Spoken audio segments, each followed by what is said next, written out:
It doesn't matter whether you win or not, it matters how you play the game. Now what the hell, a kid doesn't know what to make of that, and you hardly even believe it, right? You think, yeah, it does matter if you win, so I don't know what this means. But you'll tell the child that. And so then you might think, well, what does it mean to be a good sport? And that how you play the game is more important than whether you win or lose. Okay, so think about it this way. What's your goal? Well, you might say to win the hockey game. But that implies you're only going to play one hockey game. What if you're going to play 100 hockey games?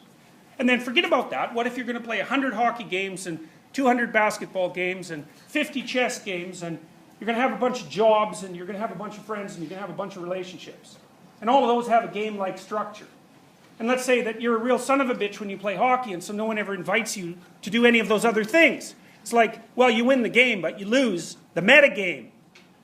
And the metagame is the game that's made up of all the games you're ever going to play.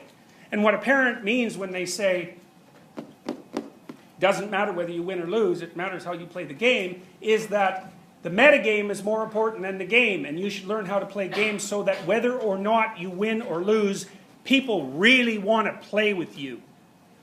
Because if they want to play with you, man, you're set, right? So here's a cool game. So, okay, you two are going to play this game. Are you ready? Okay, so here's the deal. I'm going to give you $20. You have to give some of that to him. You only get to offer once.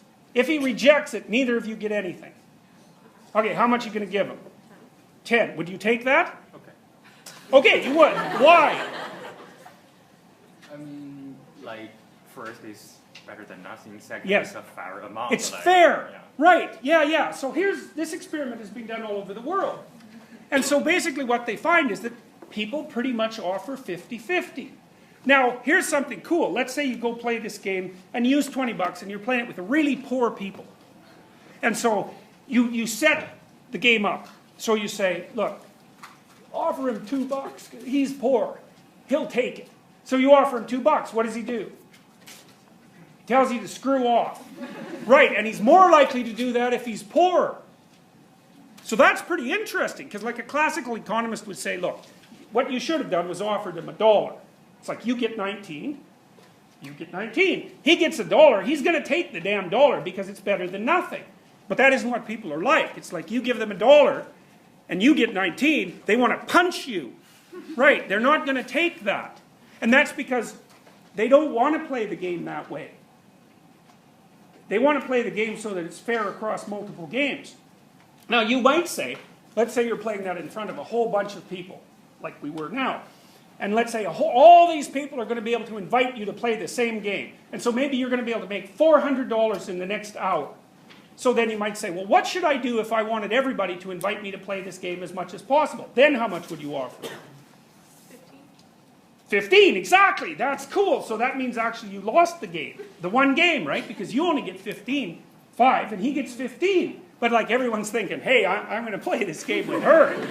Well, that's what it means when you tell someone to play the game properly. You say, act as if, while you're playing the specific game, that there's a higher order moral principle that has to do with the total number of games that you're going to play across your entire life, and play that game properly. Yeah, well, that's the evolution of higher moral thinking, in part, from a Piagetian perspective. It's bloody brilliant. So, all right, we'll see you Tuesday.